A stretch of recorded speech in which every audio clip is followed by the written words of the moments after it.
So guys, eto na ang part 2 ng aming birthday celebration sa Viking guys.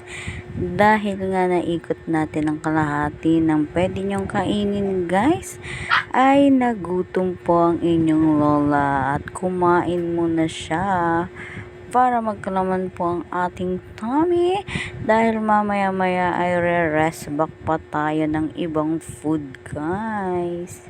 Sabi na nga sa inyo guys, ay tiyan nyo na lang talaga ang susuko sa sobrang dami ng food na pwede nyo pong kainin dito sa Viking guys. Kaya ako ay napadpad sa dessert guys. Ayan, ang inupakan ko muna ang dessert. Mamaya na ako magkakain ng mga gusto kong pagkain dun guys. Bet na bet ko talaga yung lechon dun guys. Kaya mamaya maya ay pupuntahan ko na talaga siya. Nauhaw na nga ang inyong lola guys, kaya iikot ko kayo sa iba't ibang pwede nyong inumin dito guys.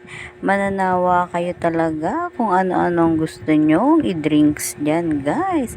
May ice cube dyan guys at pwede nyo lagyan mo na ang inyong mga baso kapag gusto nyo ng malamig na malamig. Pero malamig na ang naka-dessert display dyan guys. At nabubulol-bulol pa ang lola nyo sa uhaw guys. Pwede rin kayong magkape.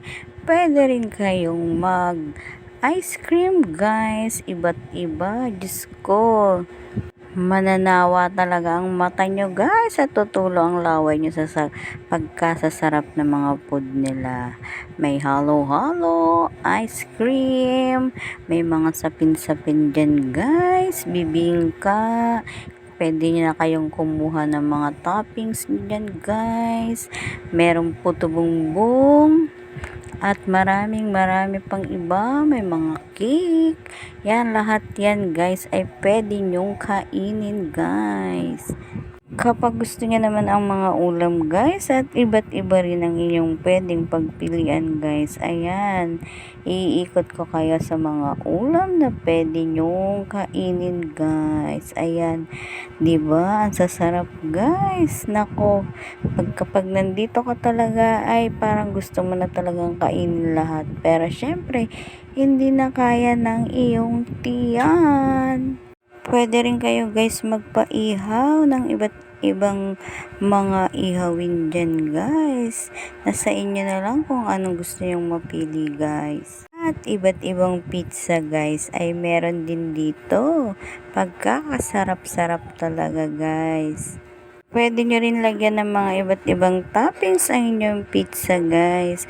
Kayo nang bahalang dumiskarte kung paano panlasa ang gusto nyo. Kaya kayo na maglagay ng mga ingredient dyan guys. Ayan, mainit-init pa. Pagbukas nyo talagang mainit nyo pang mararamdaman ang kakainin nyong masasarap guys. Ayan guys, pili na kayo dyan guys para at makapunta rin kayo dito sa Viking at ma-experience nyo ang iba't ibang food. May iba't ibang tinapay din guys. Kung talagang ayaw nyo na mag rice, gusto nyo naman ng bread, ay iba't ibang bread din guys.